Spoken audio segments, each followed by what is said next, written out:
बॉलिवूड येथे स्वप्न फुलतात, काही गळून पडतात आणि काही अशीही असतात जो अंधारातून उजेडाकडे झेप घेतात, ते पण केवळ आपल्या जिद्दीच्या बळावर. आज आपण अशाच एका अद्वितीय प्रवासाची गोष्ट सांगणार आहोत. हा प्रवास होता एका चिमुकल्याचा, जो नाटकाच्या रंगमंचावरून निघाला आणि थेट बॉलिवूडच्या मोठ्या पडद्यावर आपली ओळख निर्माण करून गेला.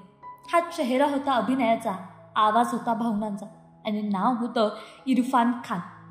चित्रपटसृष्टीशी कुठलाही संबंध नसताना देशाच्या एका कोपऱ्याहून आलेले इरफान कधी AC दुरुस्त करत तर कधी पंख्याच्या दुकानावर काम करत. 2020 मध्ये कोविडच्या काळात ब्रेन ट्यूमरमुळे इरफान आपल्याला कायमचे सोडून गेले, पण मागे ठेवून गेले त्यांचा वारसा, जो आजही प्रेक्षकांच्या हृदयात जिवंत आहे. जयपूरहून मुंबई गाठताना फक्त एकच गोष्ट लक्षात ठेवून आले, ते म्हणजे अभिनयाचा वेळ.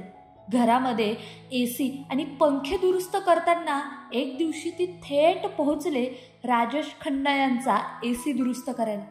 पण स्वप्न होतं कॅमेऱ्यासमोर उभं राहायचं. वडिलांच्या निधनानंतर इरफान अभिनय शिकण्याचा प्रयत्न करू लागला, पण त्यांची आई मात्र त्यांच्या वाटेकडे साक्षक नजरेने पाहायची. त्याला म्हणायची, हे काम का सोडत नाही? पण इरफानसाठी अभिनय हेच आयुष्य होतं.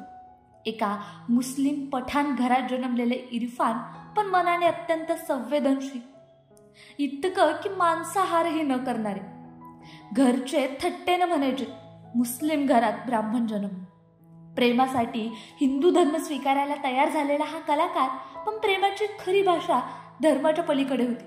आणि म्हणूनच इरफान आणि सुतापांचं नातं आजही प्रेरणादायी आहे.